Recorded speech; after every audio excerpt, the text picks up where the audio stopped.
하나님을 예배하러 오신 우리 형제 자매 우리 성도님들을 환영합니다. 우리 묵상하심으로 주일 찬양 예배 경건한 마음으로 준비하시겠습니다. 아버지 감사합니다. 모든 것이 감사합니다. 아버지, 우리는 어린아이처럼 젖먹이 아이들처럼 같은 죄를 반복하고 같은 악을 일삼으며 아버지 하루하루를 살고 있지만 그 자녀를 바라보는 부모의 눈처럼 사랑으로 우리를 안으시고 눈동자처럼 지키시는 아버지 은혜, 아버지 사랑에 우리가 감사하기 위해 이 자리에 나왔습니다. 그 아버지의 은혜에 아버지 우리가 예배로 보답하고자 아버지 이 자리에 나왔사오니 이 예배 아버지 흠양하여 주시옵소서.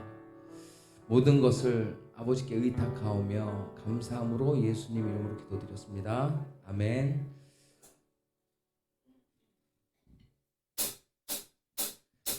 감사로 예배 드리는 자, 감사로 제사 드리는 자가 하나님을 영화롭게 합니다. 우리 함께 박수로 함께 신나게 어떻게 찬양하겠습니다. 감사로 제사 드리는 자가 하나님을 영화롭게 하나니 아멘. 그 행위를 옳게 하는 자에게 하나님의 구원 보이시리라.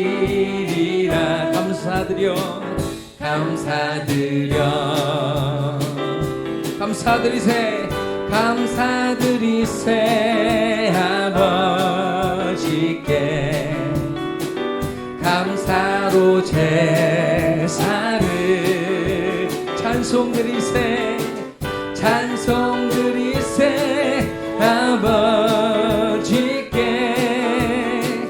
우리의 찬송 한 번 더 찬양합니다. 감사로 제사 드리는 자가 감사로 제사 드리는 자가 하나님을 영화롭게 하나니 그 행위를 옳게 하는 자에게 하나님의 구원 보이시리라. 감사드리세 아버지께 감사드리세 아버지께 감사로 제사를 찬송드리세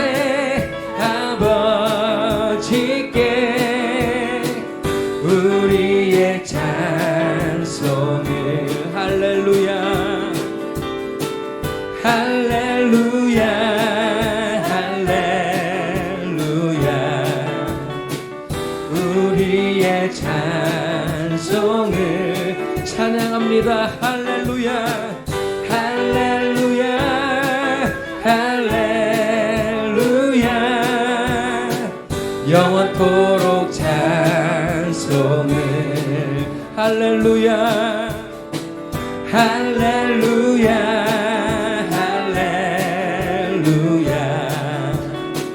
우리의 찬송을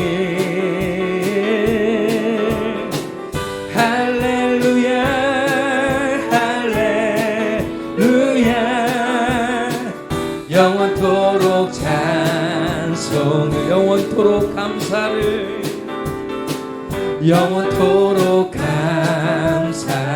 영원토록 감사 찬송을 주께 영원토록 감사 찬송을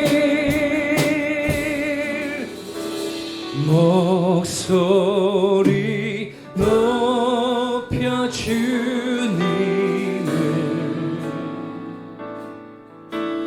영원히 찬양해요. 나의 전부이신 나의 주님 나의 주님 함께 함께 찬양합니다. 감사해요.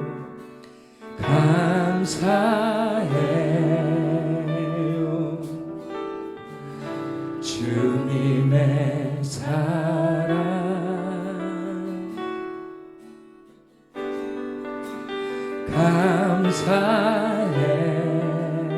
감사해요.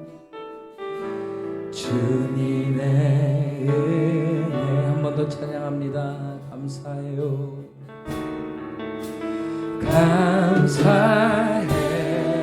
감사해요. 주님의 사랑 감사합니다. 주님 감사해요. 감사해요.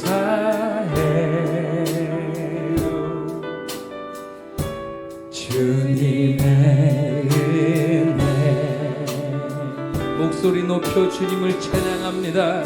목소리 높여 주님을 영원히 찬양해요. 나의 전부이신 나의 주님 나의 주님 나의 주님 나의 주님 나의 주님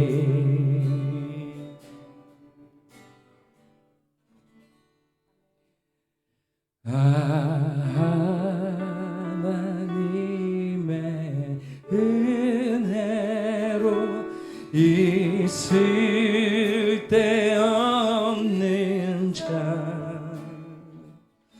왜 구속하여 주는지 난 알 수 없도다. 하나님의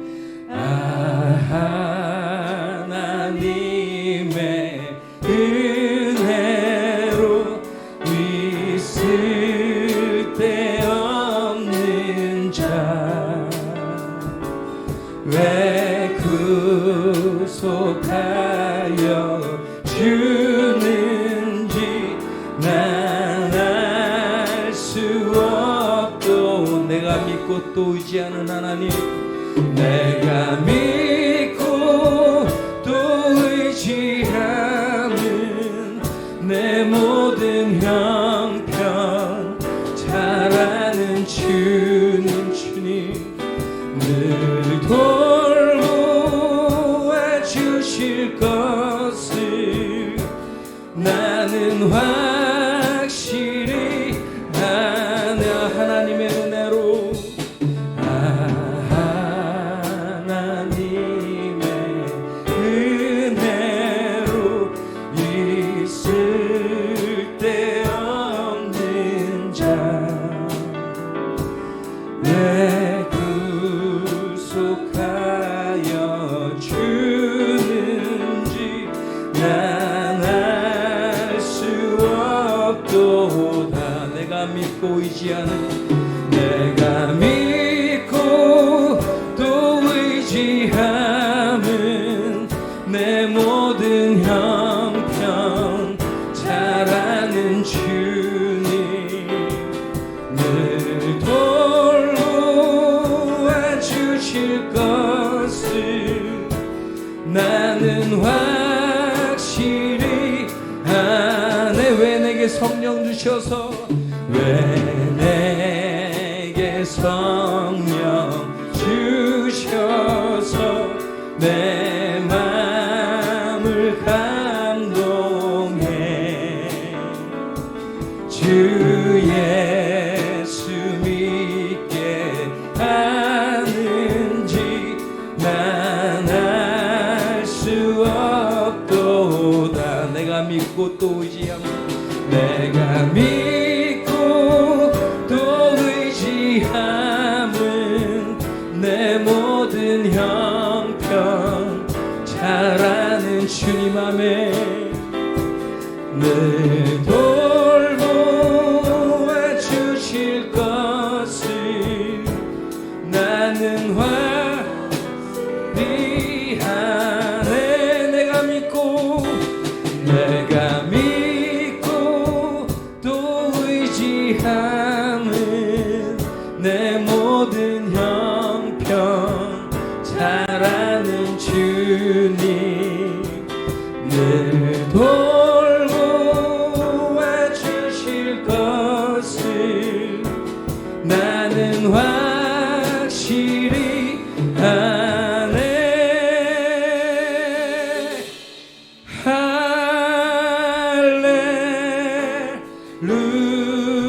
할렐루야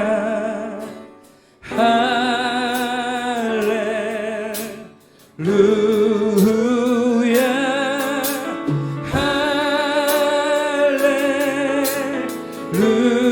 할렐루야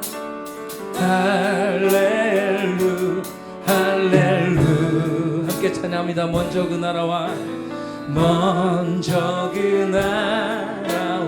의를 구하라. 그 나라와 그 의를 그리하면 이 모든 것을 너희에게 더하시리라. 사람이 떡으로만 살 것 아니요 하나님 말씀으로. 아멘. 그리하면 이 모든 것을 너희에게 더하시리. 할렐루야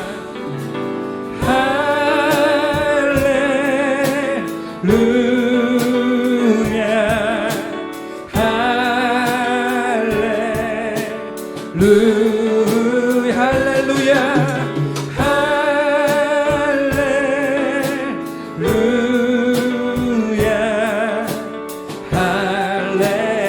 할렐루야 구하라 그리하면 주실 것이요 구하라 그리하면 주실 것이요 찾으라 찾을 것이요. 아멘.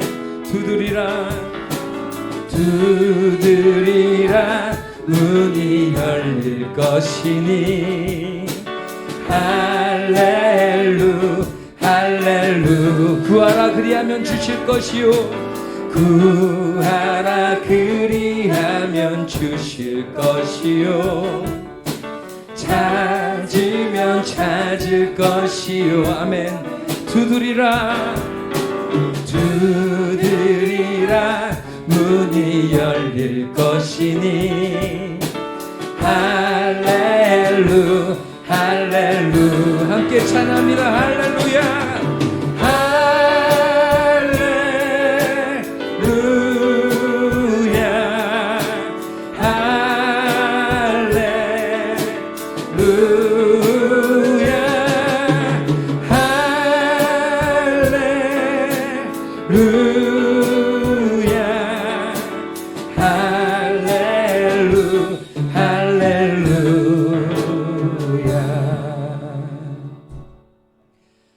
먼저 그 나라와 의를 구하라.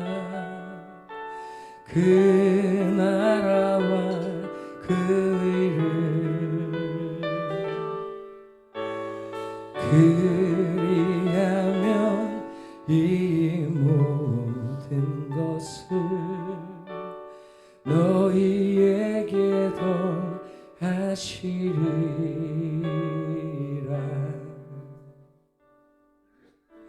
우리 함께 기도하기 원합니다. 아버지, 분명히 우리에게 말씀하셨습니다. 너희는 먼저 그 나라와 의를 구하라. 그리하면 이 모든 것을 너희에게 더하시리라 말씀하신 주님, 우리가 복을 받지 못함도 우리가 심란한 마음을 아버지 한 주 내내 아버지 우리가 가짐도 먼저 그 나라와 의를 구하지 않는 탓이라 아버지 우리가 고백하며 아버지께 회개합니다. 아버지의 나라를 전파하는 데 우리가 힘을 쓰게 하옵소서. 아버지 무엇을 먹을까, 무엇을 마실까, 무엇을 입을까 염려하며 또한 살아왔음을 고백합니다. 아버지의 자녀로서 아버지 구하지 못할 것을 구했습니다. 아버지 우리가 떡으로만 사는 것이 아니고 하나님의 말씀으로 살아야 할 줄을 아버지 우리가 알면서도 아버지와 교통하지 못했음을 용서하여 주시옵소서. 긍휼히 여겨 주시옵소서. 불쌍히 여겨 주시옵소서. 아버지 이 예배 아버지 온전히 받으시고 이 예배로 인하여 영광 받아 주시옵소서.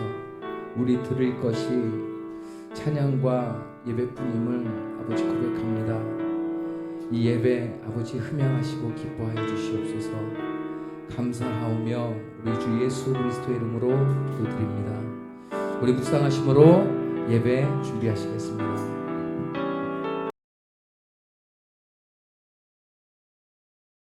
할렐루야. 오늘 추수감사 주일을 맞이해서 하나님의 은혜와 축복이 여러분과 여러분의 가정에 충만하시기를 주님의 이름으로 축원을 드립니다. 요즘 여러분은 어떤 찬양에 큰 감동과 은혜를 받고 있습니까? 물론 모든 찬양이 다 은혜가 되고 또 감동이 되지만 특별히 은혜가 되고 또 감동을 받은 그런 찬양이 있을 겁니다. 저는 요즘 손경민 목사님의 그 작사 작곡의 은혜라는 찬양에 큰 감동이라 할까요? 은혜를 받고 있습니다. 가사 가운데 보면 내가 누려왔던 모든 것들이, 내가 지나왔던 모든 시간이, 내가 걸어왔던 모든 순간이 당연한 것 아니라 은혜였어. 이 후반에 보면 내가 걸어왔던 모든 순간이 당연한 것 아니야 은혜였어 라는 가사가 정말로 큰 감동으로 다가오고 있습니다. 오늘 추수감사절을 맞이해서 오늘 이 시편 107편의 말씀을 통해서 모든 것이 주님의 은혜입니다 라는 제목으로 함께 하나님의 은혜를 맛보고 또 경험하는 시간이 되시기를 바랍니다. 오늘 같이 읽은 이 시편 107편의 말씀은 이스라엘 백성들이 바벨론 포로 생활을 마치고 이제 본국으로 귀환하는 그 놀라운 은혜와 축복을 하나님 앞에 찬양하고 있는 시가 되겠습니다. 시편은 총 150편으로 되어 있습니다. 150편으로 되어 있는데 책으로는 5권으로 돼서 1권, 2권, 3권, 4권, 5권까지 되어 있는데 이 5권은 이 107편부터 시작해서 마지막 150편까지 5권입니다. 그런데 다른 성경은 우리가 볼 때 무슨 몇 장 이렇게 얘기하는데 시편은 편을 얘기하잖아요. 이 편을 얘기하는 것은 이 시편은 시로 되어 있기 때문에 1편, 2편 이렇게 편으로 얘기를 합니다. 그런데 오늘 107편의 5권을 제일 처음 시작하는 이 첫 마디에 이 성경은 뭐라고 얘기하면 여호와께 감사하라 이렇게 시작하고 있습니다. 다시 한번 1절 말씀을 같이 한번 보겠습니다. 시작. 여호와께 감사하라. 그는 선하시며 그 인자하심이 영원하미로다. 여호와께 감사하라. 이 여호와께 감사하라는 것은 하나님의 부탁이 아닙니다. 우리에게 당부하는 것도 아니고 권고하는 것도 아니고 감사하라. 명령입니다. 하나님의 백성된 저희들은 감사하는 것은 선택사항이 아니라 우리 그리스도인의 삶이요, 삶의 스타일이고 우리의 본분인 것을 말씀할 수 있습니다. 사랑하는 성도 여러분, 이 세상에 많은 피조물들이 있는데 그 가운데 하나님의 은혜를 깨닫고 감사하는 것은 사람밖에 없습니다. 왜냐하면 우리 인간은 하나님의 형상대로 지음을 받았기 때문입니다. 감사한다는 것은 대상이 있다는 거예요. 감사의 대상이 누굽니까? 바로 여호와 하나님이십니다. 우리가 하나님께 감사한다는 것은 하나님께 받은 은혜를 기억한다는 겁니다. 우리가 감사한다는 것은 주님과 연합됐다는 것이고 주님과 교제한다는 뜻입니다. 그래서 우리가 하나님 앞에 감사하는 것은 하나님과 하나가 되는 놀라운 축복의 시간인 줄 믿으시기 바랍니다. 우리 안에 불평과 원망을 다 벗어버릴 수 있는 강력한 힘이 뭐냐? 감사입니다. 감사를 선포하고 믿고 축복하고 나갈 때 우리 안에 있는 불평이나 원망은 싹트지 못할 줄로 믿습니다. 물론 우리 가운데는 힘들고 어렵게 사는 분들도 있습니다. 그래서 내가 감사하고 싶은데 감사가 안 된다. 감사의 마음에 동요가 일어나지 않는다. 누구는 감사하고 싶지 않나? 근데 감사할 게 없다. 이렇게 말씀하는 분들도 있을 수 있습니다. 그러나 힘들고 어려울 때 정말로 이길 힘이 없을 때에도 감사가 나오기 쉽지 않은 상황에서도 감사할 수 있어야 하는 겁니다. 여러분, 예수 그리스도를 믿는다는 것은 관점이 바뀐다는 겁니다. 똑같은 상황이지만 같은 상황에도 어떤 사람은 불평하고 원망하는 사람이 있지만 어떤 사람은 감사하고 찬양을 돌리는 사람이 있습니다. 누가 감사하고 누가 찬양합니까? 그것은 하나님의 관점으로 바라보는 사람입니다.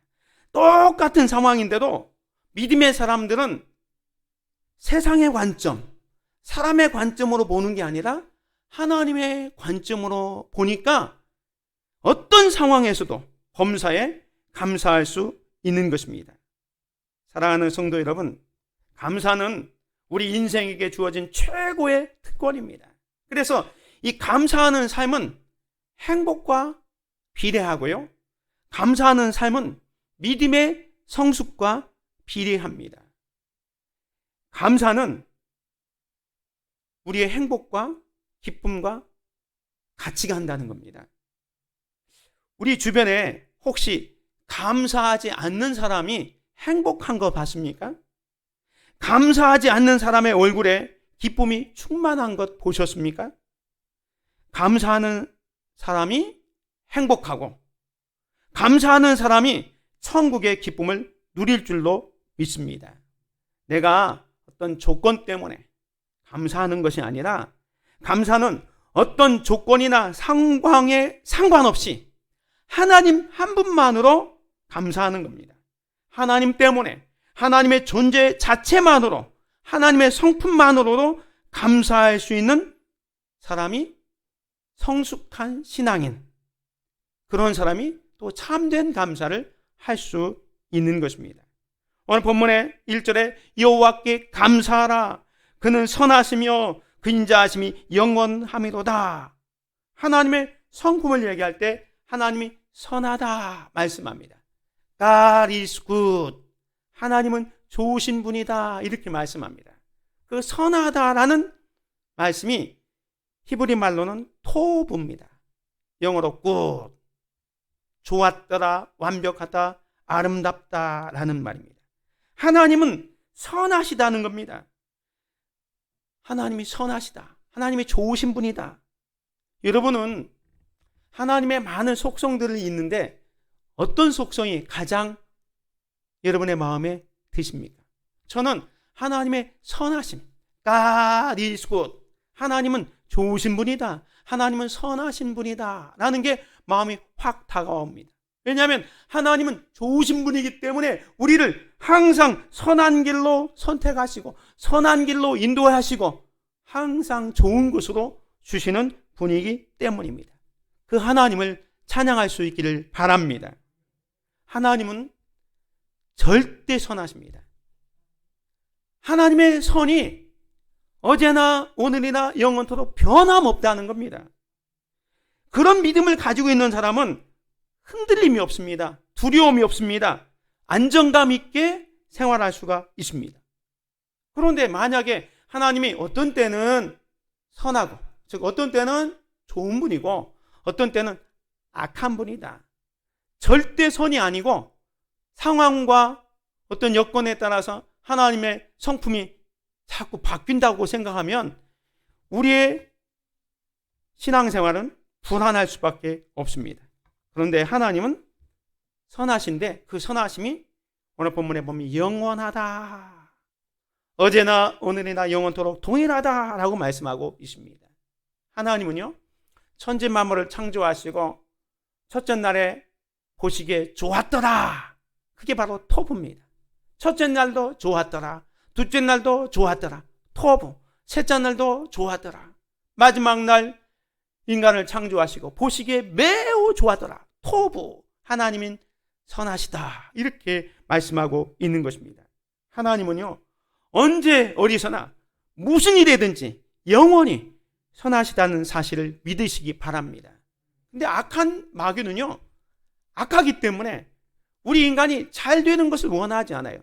하나님은 선하신 분, 좋으신 분이기 때문에 우리 하나님의 백성들이 이 땅에서 잘 되고 형통하기를 원하고 무슨 일을 하든지 아름다운 삶을 살아가기를 원하지만, 마귀는 악한 존재이기 때문에 우리가 항상 안 되기를 바라고 잘못되기를 바라고 실패하기를 바라고 좌절하고 낭망하기를 바라는 것이 악마입니다. 그러나 하나님은 좋으신 분이기 때문에 항상 우리에게 좋은 것으로 주신다는 사실을 믿으시기 바랍니다.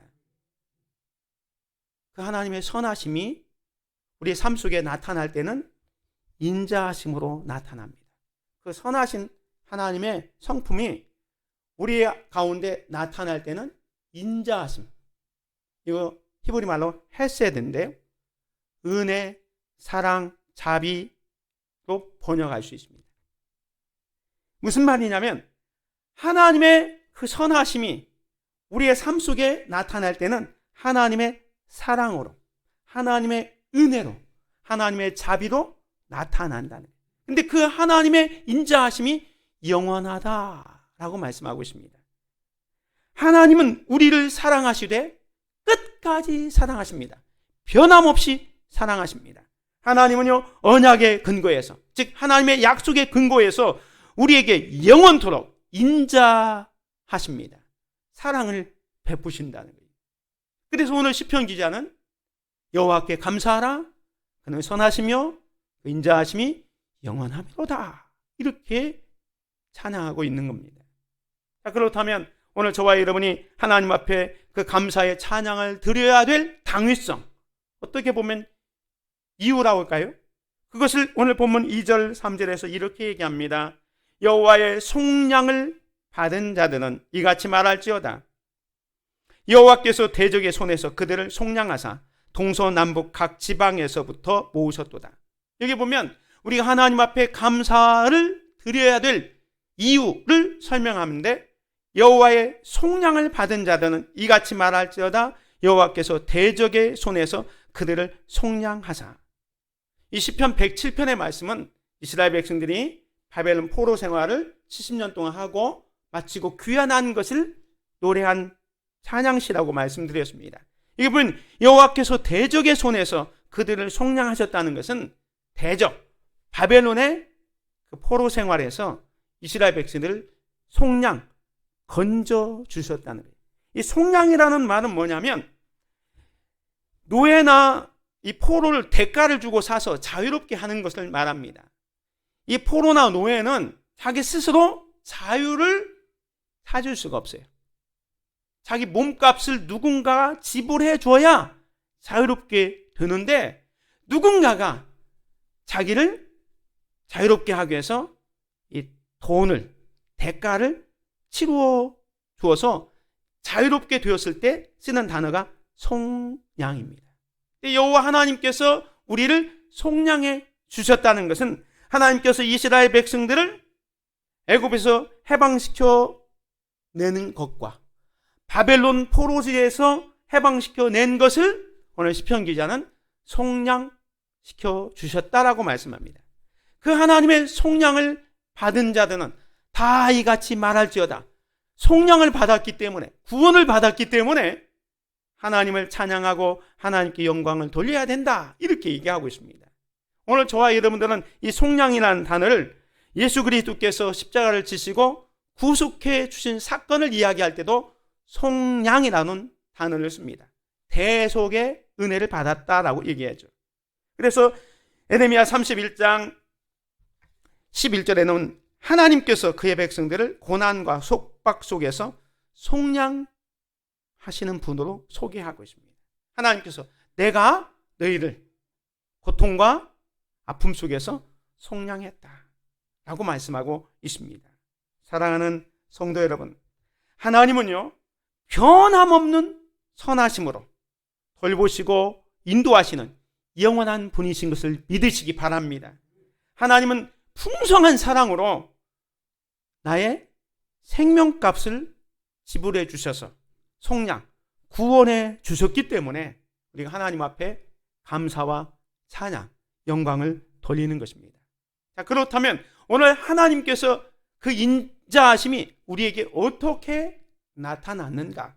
그 하나님의 인자하심의 내용을 오늘 본문은 4가지로 이야기하고 있습니다. 그 4가지를 이야기하면서 이런 말씀을 먼저 하고 있는데 6절, 13절, 19절, 28절에 보면 여기 붉은 글씨로 쓴 것만 보면 근심 중에, 환난 중에, 그들의 고통 때문에 여호와께 부르짖음에 그가 그들의 고통에서 그들을 인도하여 내셨다. 고통에서 건져주셨다. 속량해 주셨다. 구원해 주셨다라는 말을 하고 있습니다. 그런데 4가지 장면이라고 했는데 어떤 장면에서 우리를 속량, 구출해 주셨냐면 첫 번째로 세상에서 방황할 때 우리를 거기서 건져주셨습니다. 속량해 주셨습니다. 오늘 본문 말씀 4절에 보면 그들이 광야 사막길에서 방황하며 거주할 성읍을 찾지 못하고 줄이고 목이 말라 그들의 영혼이 그들 안에서 피곤하였도다 하고 얘기합니다. 여기 보면 사막은 어떤 길입니까? 광야는 어떤 곳입니까? 있어야 것이 없거나 부족한 상태가 사막입니다. 그들이 그 광야와 같은 인생을 살아갈 때 거주할 성읍을 찾지 못하고 줄이고 목이 말라 그의 영혼이 피곤해 있습니다. 그럴 때 그들은 비록 광야와 같은 세상을 살아가면서 오늘 저와 여러분이 이 세상에서 광야와 같은 인생을 살면서 영혼이 정말 피곤하고 지쳐 있을 때 희망이 있습니다. 희망이 뭐냐? 하나님 앞에 부르짖는 겁니다. 6절에 보면 이에 그들이 근심 중에 여호와께 부르짖었다는 그 광야에서 방황하면서 영혼이 줄이고 힘들었을 때 피곤했을 때 그들이 그 근심 중에 여호와께 부르짖음에 계속해서 6절 후반에 보면 그들의 고통에서 건지시고 또 바른 길로 인도하사 거주할 성읍에 이르게 하셨도다 얘기합니다. 여기 화살표로 제가 도형을 만든 것은 근심 중에 부르짖음의 결과로 하나님께서 고통에서 그들을 건지셨고 또 바른 길로 인도하사 거주할 성읍에 이르게 하셨도다라는 겁니다. 광야에서 어디로 가야 될지 어디가 길인지 알지 못하는데 그 방황하는 가운데서 하나님 앞에 부르짖었더니 하나님께서 바른 길로 인도하사 거주할 성읍에 이르게 하셨다라는 겁니다. 그래서 이 세상에서 방황할 때에 하나님께서 우리를 거주할 성읍으로 인도해 주셨기 때문에 오늘 7절에는 그 하나님 앞에 여호와의 인자하심과 인생에게 행하신 기적으로 말미암아 그를 찬송할지로다. 화살표를 내는 것은 하나님께서 거할 성에 이르게 하셨기 때문에 우리가 할 것은 여호와의 인자하심과 인생에 행하신 기적으로 말미암아 그를 찬송할지로다. 그가 사모하는 영혼에게 만족을 주시며 줄인 영혼에게 좋은 것으로 채워 주심이로다. 이렇게 이야기하고 있는 것입니다. 사랑하는 성도 여러분, 하나님께서는 오늘 저와 여러분이 이 광야와 같은 세상에서 방황하고 있을 때 그냥 지켜보고 있는 것이 아니라 힘들고 어려울 때 우리가 여기 있는 것처럼 그 사모하는 영혼에게 만족을 주시고 그 줄인 영혼에게 좋은 것으로 채워주시기 때문에 우리가 부르짖으면, 근심 중에 고통 중에 하나님께 부르짖으면 하나님께서 우리를 바른 길로 인도하사 거주할 성읍에 이르게 해 주셨다는 거예요. 이런 은혜와 이런 축복을 받았기 때문에 오늘 시편 기자는 여호와께 감사하라, 그는 선하시며 그 인자하심이 영원하다, 이렇게 얘기하고 있습니다. 두 번째는요, 감옥의 사실에 매여 있을 때에 우리를 그 감옥에서, 매임에서 풀어주셨다, 속량해 주셨다라고 얘기합니다. 10절에 보면 사람이 흑암과 사망의 그늘에 앉으며 곤고와 쇠사슬에 매임은, 이 사람이 흑암과 사망의 그늘에 앉아서 곤고와 쇠사슬에 매이게 되었다는 거예요. 이게 감옥에 갇혀있는 모습입니다. 이스라엘 백성들이 지금 바벨론으로 포로로 잡혀가서 이방 땅에서 포로 생활을 했기 때문에 얼마나 고단하고 애달픈 생활을 했겠습니까? 그것을 표현하고 있는 겁니다. 사람이 흑암과 사망의 그늘에 앉으며 곤고와 쇠사슬에 매이게 되었다. 그런데 그렇게 된 이유가 뭡니까? 하나님의 말씀을 거역하여 지존자의 뜻을 멸시했기 때문에. 이스라엘 백성들이 바벨론 포로 생활을 할 수밖에 없었던 것은 하나님 말씀 거역하고 우상 숭배하고 자기 멋대로 살려다 하나님의 징계로 포로로 잡혀가게 된 거예요. 근데 그래서 어떻게 합니까? 하나님께서 저들을 깨닫게 하시기 위해서 그러므로 그가 고통을 주는 거예요. 그래서 그 고통을 받으면서 그들의 마음을 겸손하게 합니다. 잘못된 길로 갔는데 그냥 놔두면 자기가 잘나서 된 것처럼 착각 속에 있으니까 하나님께서는 그들에게 고통을 준다는 거예요. 그래서 그 고통 가운데서 겸손하게 만드는 거예요. 그리고 그들이 엎드러져도 돕는 자가 없도록 만듭니다. 사방을 둘러봐도 자기를 도와줄 사람이 없을 때, 나의 도움이 어디서 올까? 천지를 지은 여호와께로구나. 정말로 자기를 도와줄 분이 여호와 하나님 것을 깨닫도록 고난을 준다는 거예요. 그래서 이스라엘 백성들이 그 바벨론 포로 생활 가운데 나중에 깨닫고 어떻게 합니까? 13절에 보면 이에 그들이 그 환난 중에 여호와께 부르짖으며, 아무리 힘들고 어려워도 하나님께 부르짖으면 하나님께서 건져주신다는 거예요. 그래서 13절에 보면 그들의 고통에서 구원하시되 흑암과 사망의 그늘에서 인도하여 내시고 그들의 얽어맨 줄을 끊으셨도다 라고 말씀합니다. 그런데 이 말씀은 오늘 우리가 살고 있는 이 세상에도 비일비재하게 일어납니다.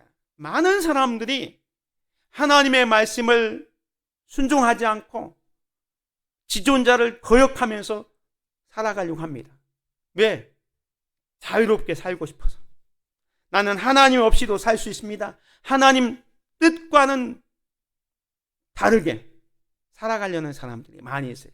그래서 자기가 마음껏 자유를 누려보려고 하는 사람들이 있습니다.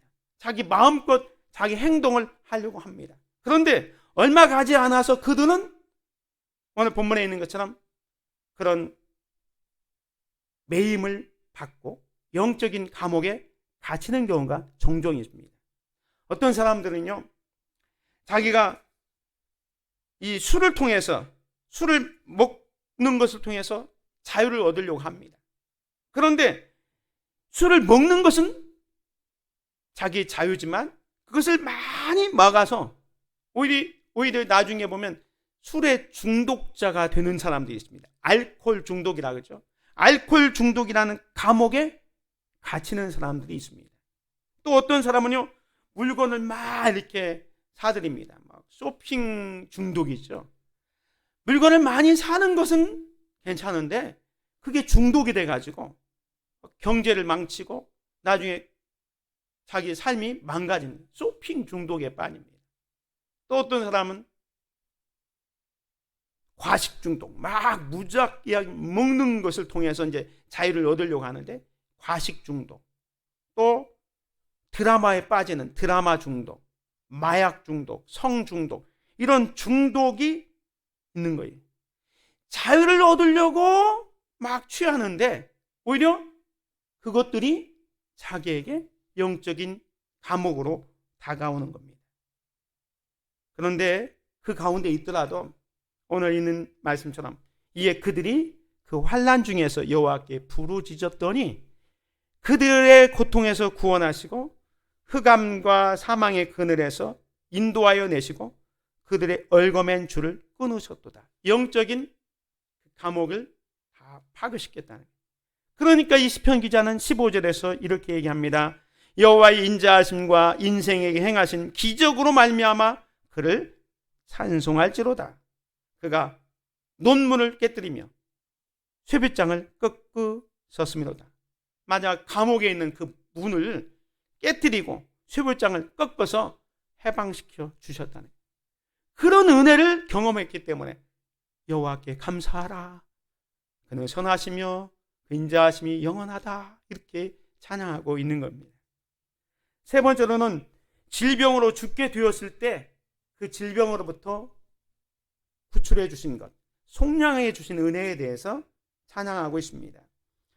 17절에 보면 미련한 자들은 그들의 죄악의 길을 따르고 그들의 악을 범하기 때문에 고난을 받아 그들은 그들의 모든 음식물을 싫어하게 되어 사망의 문에 이르렀도다 라고 했습니다.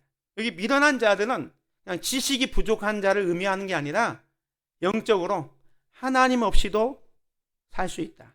내 힘과 내 뜻대로 살아갈 수 있다. 시편 14편 1절에 보면 어리석은 사람은 그 마음에 이르기를 하나님이 없도다. 그런 사람들이 바로 미련한 자들입니다. 하나님 없어도 삽니다. 나는 내 힘과 내 지식으로 삽니다. 자기가 모든 것이 옳다고 생각하는 사람들을 여기 미련한 자들입니다. 그런데 그 자들은 죄악의 길을 따르고 그들의 악을 범하기 때문에 고난을 받는다는 거예요. 그래서 그들은 그들의 모든 음식물을 싫어하게 되어 사망의 문에 이르렀도다. 이게 뭐냐면 음식물이 자기 입맛에 맞지 않는 거예요. 중병에 걸리면요, 음식이 입맛이 없어져요. 그래서 질병으로 인해서 이 죽음의 그늘까지 간 그 지경이 있다 하더라도 19절에 보면 이에 그들이 그들의 고통 때문에 여호와께 부르짖었다는 거예요. 정말로 음식이 입에 하나도 맞지 않아서 정말로 그 음식을 아무것도 먹지 못한 것 때문에 거의 죽을 지경에 있을 그 지경에 왔다 하더라도 여호와 하나님께 부르짖었더니 부르짖음에 19절 후반에 보면 그가 여호와 하나님께서 그들의 고통에서 그들을 구원하시되 그가 그의 말씀을 보내어 그들을 고치시고 위험한 지경에서 건지시는도다 라고 말씀합니다.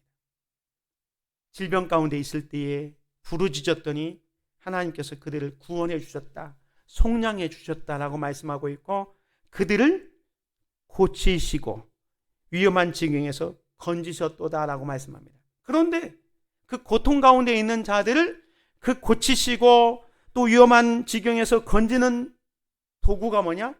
그가 그의 말씀을 보내어 그랬어요. 하나님의 말씀을 보내어서 말씀을 통해서 저들을 고치시고 위험한 지경에서 건지셨도다라고 말씀합니다. 이 말씀에는요, 세 가지가 있습니다. 첫 번째는 말씀이 육신이 되어 이 땅에 오신 성육신하신 예수 그리스도입니다. 그 예수 그리스도를 모시고 살면 그 주님이 우리에게 영원한 생명을 주시는 것을 말씀합니다. 두 번째 말씀은 기록된 성경 말씀입니다.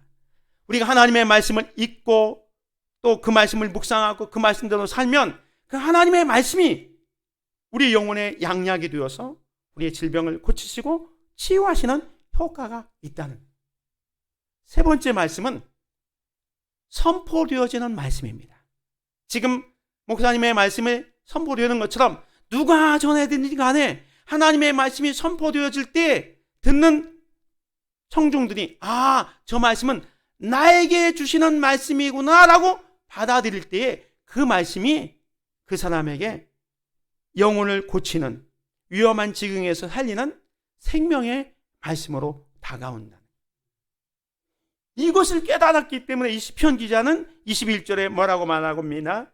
여호와의 인자하심과 인생에 행하신 기적으로 말미암아 그를 찬송할지로다.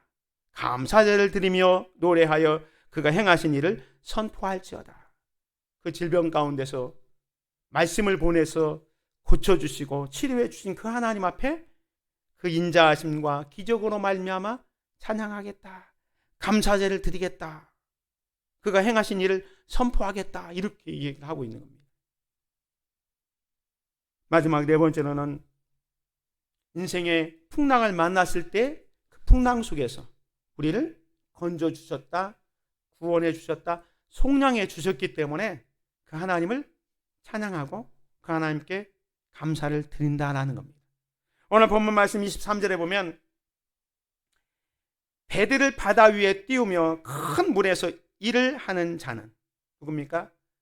배 일을 하는 사공들을 의미하죠. 바다에서 고기를 잡는 어부들은 가장 무서운 게 뭡니까? 풍랑입니다. 파도입니다. 항상 잔잔한 게 아니라 때로는 바람과 풍랑을 해서 이 배가 뒤집어져 죽을 상황이 있습니다. 그런데 이 풍랑을 제거하는 분이 누구시냐면 24절부터 25절에 보면 하나님이 그 일을 하시는 거예요. 그래서 그들이 하늘로 솟구쳤다가 깊은 곳으로 내려가나니 그 위험 때문에 그들의 영혼이 녹는도다. 풍랑이 막 쳐가지고 배가 올라갔다 내려갔다 올라갔다 내려갔다 해서 그들의 영혼이 녹는다는 거예요. 사공일지라도 이 풍랑이 그렇게 요동치면 죽을 지경에 있는 겁니다. 그래서 그들이 이리저리 구르며 취한 자같이 비틀거리니 그들의 모든 지각이 혼동 속에 빠지는 거다. 이제 꼼짝없이 죽게 될 상황에 있었다는 거예요. 그런데 28절에 보면 이에 그들이 그들의 고통 때문에 인생의 풍랑을 만나서 고통을 당할 때 여호와께 부르짖었다는 거예요. 여러분, 인생의 풍랑은요 꼭 바다에서 고기를 잡는 어부들에게만 있는 게 아니라 오늘 우리 인생을 살아갈 때 인생은 마치 고해와 같다 그런 말을 하잖아요. 인생이 항해를 하고 있습니다. 어떤 때는 잔잔하기도 하지만 뜻하지 않은 풍랑이 와요. 폭풍이 올 때가 있습니다. 그게 개인적으로 오기도 하고 가정적으로 오기도 하고 교회에 오기도 하고 국가적으로 오기도 합니다.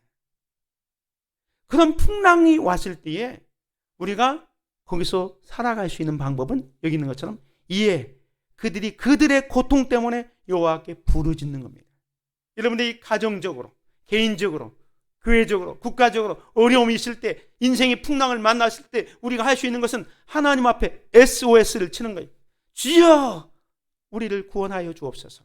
나를 구원하여 주옵소서. 이 민족을 구원하여 주옵소서. 기도하면 28절 후반절에 그가 여호와 하나님이 그들의 고통에서 그들을 인도하여 내시고 광풍을 고요하게 하사 물결도 잔잔하게 하시는도다.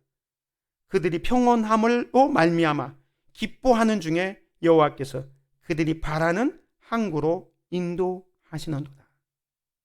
신약성경에 보면요 이런 장면이 여러 번 등장하죠. 예수님께서 갈릴리 바다를 걸어가실 때 풍랑이 일고 제자들이 그것 때문에 주여 우리가 죽게 되었나이다. 우리를 살려주십시오 했을 때 예수님께서는 바람과 바다를 꾸짖어서 잔잔하게 하시고 그 배는 원래 가는 목적지 항구에 이르도록 해주셨던 일이 있습니다.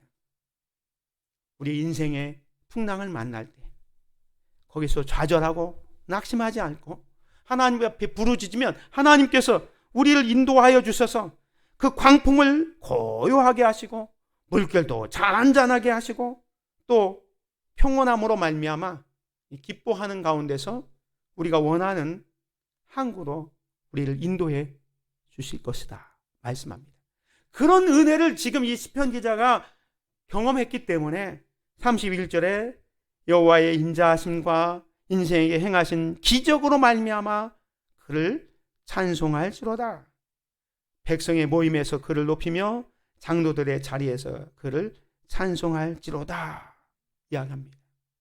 이게 네 가지 그림을 살펴봤습니다.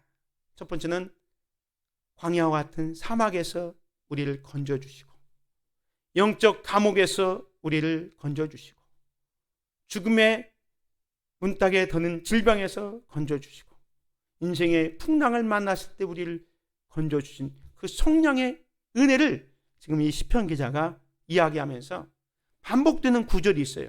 그게 뭡니까? 이에 그들이 그 환난 중에 여호와께 부르짖었다.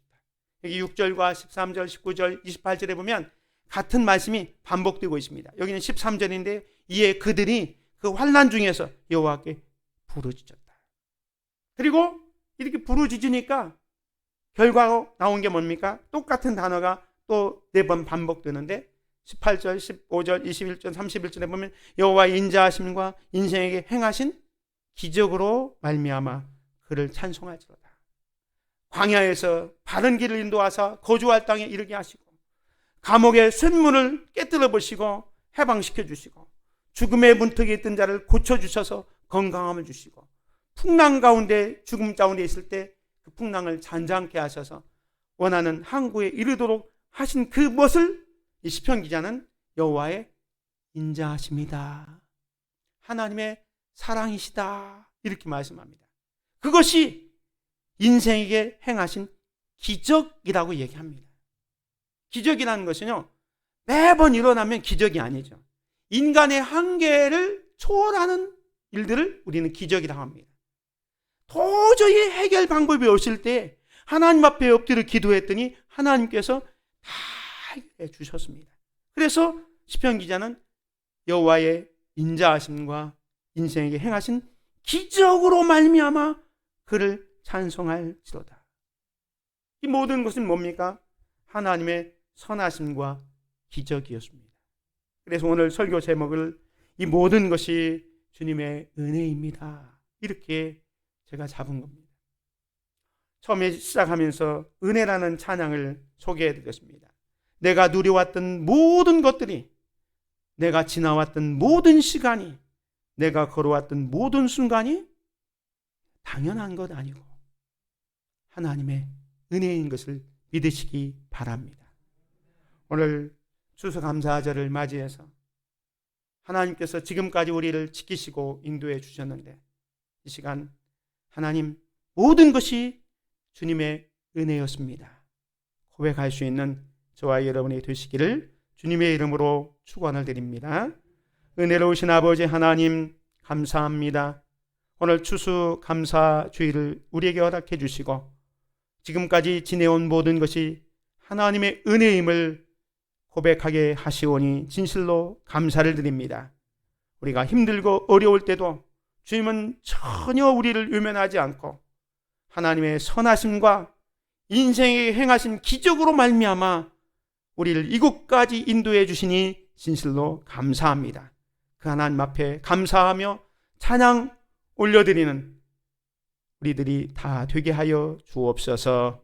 예수 그리스도의 이름으로 기도드립니다. 아멘.